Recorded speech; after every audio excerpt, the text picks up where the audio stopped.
कोईपण देशमां सरकार कई रीते बने छे? नागरिको मत आपे त्यारे तेओ जीतीने आवे छे, बरोबर ने? पण आ मत ज फेक निकळे तो?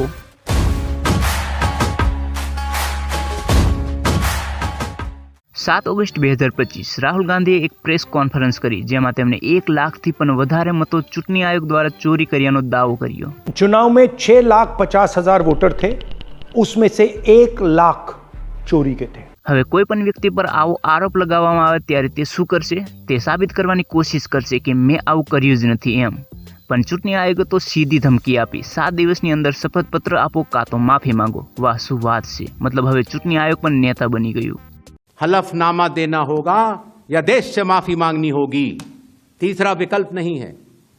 રાહુલ ગાંધીએ મહારાષ્ટ્રમાં થયેલી લોકસભાની ચૂંટણી વિશે વાત કરી, જ્યાં લોકસભાની ચૂંટણી પછી તરત જ વિધાનસભાની ચૂંટણી કરેલી। તેમાં 1 કરોડ જેટલા નવા મતો નોંધાયા હતા, જે 5 મહિનાની અંદર જ કેવી રીતે આવી ગયા તેનો કોઈ પણ પ્રકારનો ખુલાસો ચૂંટણી આયોગે ના કર્યો।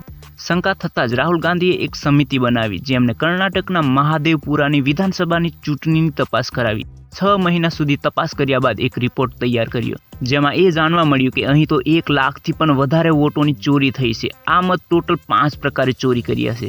પહેલા ડુપ્લિકેટ મતદારો, જે 11,965 જેટલા છે, જેમાં એક જ વ્યક્તિનું નામ મતદાર યાદીમાં વારંવાર આવે છે, જે 1થી વધારે મત આપ્યા હોવાનું મનાય છે।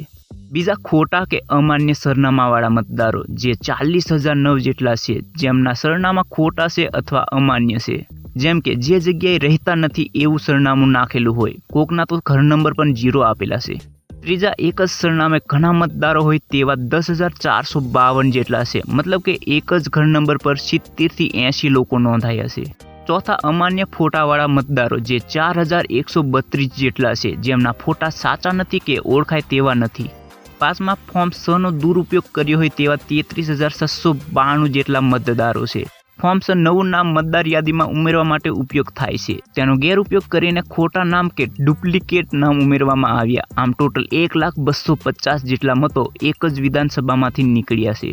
આ કોન્ફરન્સ થયા પછી તો ચૂંટણી આયોગ પર પ્રશ્નો તો ઊભા થવાના જ હતા। બધાને એમ હતું કે તેઓ આનો મુંહતોડ જવાબ આપશે અને ખોટા સાબિત કરશે, પણ થયું સાવ ઉલટું। લોકોને ઇમોશનલ વાત કરીને પટાવવાની કોશિશ કરવા લાગ્યા। ચૂંટણી આયોગના ચીફ કમિશનર જ્ઞાનેશ કુમારે તો એમ કીધું કે માતાઓ અને બહેનોની ઇજ્જતનો સવાલ છે, તો સીસીટીવી वीडियो કઈ રીતે પબ્લિક કરીએ?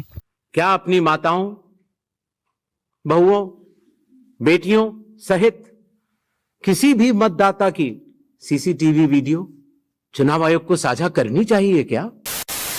આનો તો શું મતલબ કાઢવો? હવે મહિલાઓ કઈ રીતે મત આપ્યા હશે તો એમને વિડીયો પબ્લિક કરવા બહુ વિચારવું પડે। કોનો ઘર નંબર 0 છે મને જરાક કમેન્ટ કરીને જણાવજો। બાકી આની પર તેમનું એમ કહેવું છે કે જેમની પાસે ઘર નથી, જે મતદારો રસ્તા પર રહે છે, તેમને 0માં નાખ્યા છે। રાહુલ ગાંધીએ જેટલા પણ આરોપો તેમની પર લગાવ્યા એ બધા ખોટા છે એમ કહી દીધું, ખાલી કીધું સાબિત નથી કર્યું કેમ ખોટા એ। ઉપરથી એમ પણ કીધું કે શપથપત્ર રજૂ કરો અથવા દેશની માફી માંગો, ત્રીજો કોઈ રસ્તો નથી। मतलब હવે ચૂંટણી આયોગ પણ ધમકી આપવા ઉતરી આવ્યા છે ભાઈ। બાકી હાલ જ્યારે હું વિડીયો બનાવું છું ત્યારે રાહુલ ગાંધીએ મત અધિકાર યાત્રા શરૂ કરેલી છે। તમારું શું કહેવું છે કોમેન્ટ કરીને કહો। મારે જવું છે 200ની દાળી કરવા।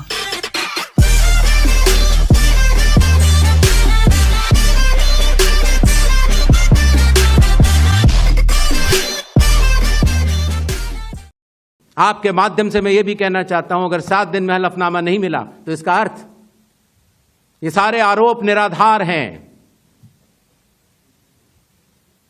और हमारे मतदाताओं को ये कहना कि वो फर्जी हैं, इसके ऊपर जो भी इस बात को बोल रहा है उसको माफी मांगनी चाहिए।